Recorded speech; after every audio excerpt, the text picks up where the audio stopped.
बाबा की कौन सी बात बुरी लगती है? मुझे हम्म। कोई भी नहीं। अच्छी कौन सी लगती है? अच्छी कि आप सबसे प्यारी बेटी हो मेरे। वो जो अब आपको ये बोलते हैं, सारे पैसे पूरे हो जाते हैं। जी। प्राइज मिलता है जब आप स्नूकर की कहीं पे जाके शॉट्स लगाते हो, लोगों से मैच खेलते हो, टूर्नामेंट्स पे जाते हो? मिलता है। क्या प्राइज मिलता है? हाँ, पैसे।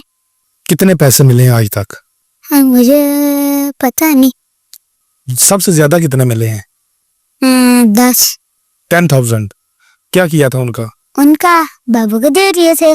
बाबा ले लेते हैं या आप दे देते हो? बाबा कहते हैं तो दे देता हूँ। क्या कहते हैं बाबा? बाबा कहते हैं मुझे दे दो। फिर हाँ, फिर मैं दे देता हूँ। ये नहीं कहते बाबा को कि मैंने नहीं देने? क्यों? हाँ, क्योंकि बाबा मेरा बाबा है। अगर मैं बोलूं मुझे दे दो? दे दूंगा। कितने? कितने आप पाए? वाह जी वाह।